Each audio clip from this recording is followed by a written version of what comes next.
మగ పిల్లలు కూడా చూడండి ఇక్కడ వరకు వేసుకుంటారు. అలా ఎక్కడ పెట్టుకోవాలో అర్థం కాదు.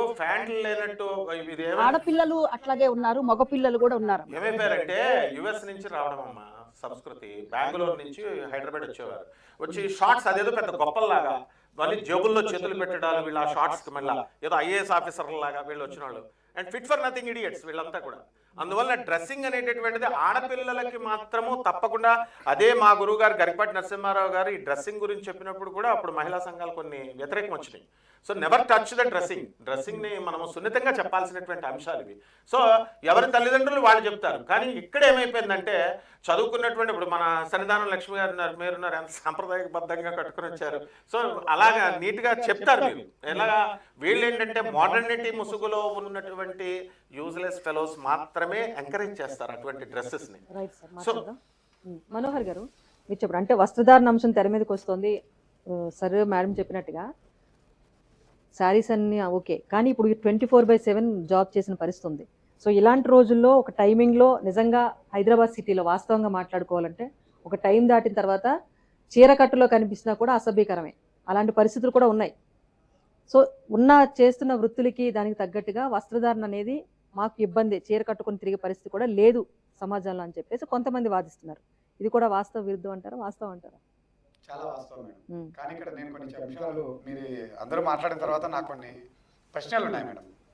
నా ప్రశ్నల్లో ఫస్ట్ ఏంటంటే అవినాష్ అనే అతను మాట్లాడినది, అతను వ్యవహరించినది, అతని వ్యవహార శైలి మొదటి నుంచి వ్యంగ్యంగా వెటకారంగా ఉంటుంది.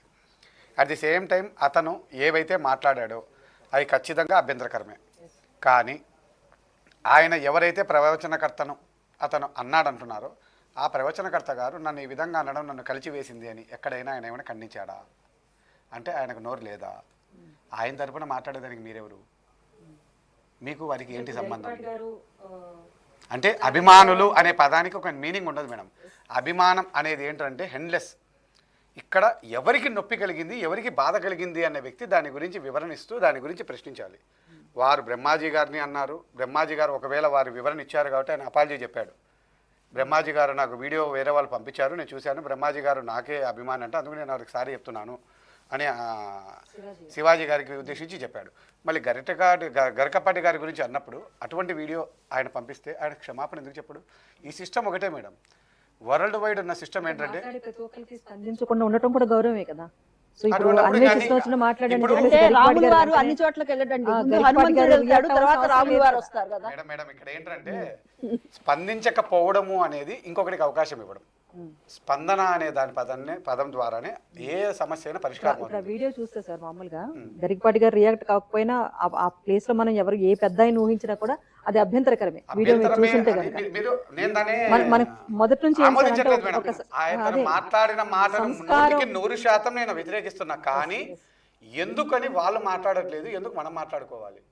ఒకవేళ మనం మాట్లాడుకోవాలి అనుకుంటే అది హిందూ ధర్మంలో భాగంగా అనుకుంటే, హిందూ ధర్మానికి వీరందరూ చెప్పబడుతున్న హిందూ ధర్మమనో, సనాతన ధర్మమనో, హైందవ ధర్మమనో అని ఆ గ్రంథాలు ఏమైనా అందరూ అంగీకరించారా?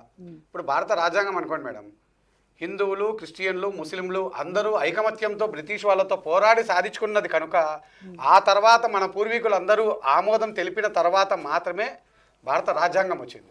మళ్ళీ హిందూ ధర్మం అంటున్నారు, హిందూ గ్రంథాలు అంటున్నారు. ఆ గ్రంథాలకు అందరూ మన పెద్దలు అంగీకరించారా? అంటే వేదాల నుంచి వెళ్తుంది. మా పెద్దలు అంగీకరించుంటే మా ఇంట్లో ఎందుకు లేదు? ఇప్పుడు మీరు ఎవరైతే ముస్లింలు అంటున్నారో, ఎవరైతే క్రిస్టియన్ అంటున్నారో వాళ్ళు దాన్ని అంగీకరించారు. అంగీకరిస్తూ ఒక అంగీకార పత్రాన్ని వాళ్ళు ఇచ్చారు ఆ మతాలకు. అందువల్ల వాళ్ళు వాటిని పాటిస్తున్నారు. మళ్ళీ హిందూ ధర్మాన్ని నేను పాటిస్తున్నాను, హిందూ ధర్మాలు విధి విధానాలు ఉన్నాయని ఏమైనా ఖచ్చితంగా హిందూ ధర్మం అనేది పేరుకు మాత్రమే ఉంది. ఎటువంటి విధి విధానాలు హిందూ ధర్మానికి నేటి నుంచి ఈ రోజు వరకు ఫ్రేమ్ చేయబడలేదు. ఇప్పుడు ఎంతో మంది మహిళలు విభేదిస్తున్నారు అన్నప్పుడు ఎందుకని దాని మీద చర్చకు రావట్లేదు? హిందూ ధర్మానికి రూల్సే లేవు, బేస్ లేదు. ఊరికే సనాతనం, హైందవం, ఇంకొకటి రాముడు, కృష్ణుడు అందరి పేర్లు చెప్తున్నారే తప్ప వేరే రూల్స్ ఎవరు దాన్ని అంగీకరించారు? మా నాన్నగారు అంగీకరించలేదు, వాళ్ళ నాన్నగారు అంగీకరించారు, వాళ్ళ నాన్న అంగీకరించింది భారత రాజ్యాంగాన్ని మాత్రమే. ఇండియా కంట్రీ సెక్యులర్ కంట్రీ అని చెప్పేది పొరంబోకుల్లాగా గురువులు లేకుండా ఇలా వాగడం కాదు. సనాతన సాంప్రదాయం గురువున్నాడు, గురువుని యొక్క గొప్పతనాన్ని మనం రెస్పెక్ట్ ని కాపాడుకోవాలి. అక్కడ ఆయన అన్న అంశం చెప్తా, బైబిల్ ఫాలో అవ్వమని రూల్ ఒకటి ఉంది, ఖురాన్కి ఒక మనకు రూల్స్ కూడా ఉన్నాయి. ఉంది rule. మనం Rule భగవద్గీత మనం ఒక తల్లి ఫాలో రాశారు. అవ్వమని ఒకవేళ దాటితే అతిక్రమిస్తే శిక్షలు కూడా ఉన్నాయి వాళ్ళకి. ఖచ్చితంగా సో మనకు మనకి ఉన్నాయి. హిందువుల్లో ఎందుకు లేదు? ఖచ్చితంగా మనకు లేకపోవటం ఉన్నాయి. వల్లే. This fellow will be punished. ఉమ్, ఎవరైతే అబెట్మెంట్, ఎవరైతే నేరం చేయడమే కాదు, నేరం చేసిన ప్రోత్సహించినటువంటి వాడిని, వీడిని కూడా అబెట్మెంట్ సెక్షన్ లాలో ఉంది. అతను చెప్పిన రాజ్యాంగం, అతను చెప్పిన ఐపీసీలోనే ఉంది.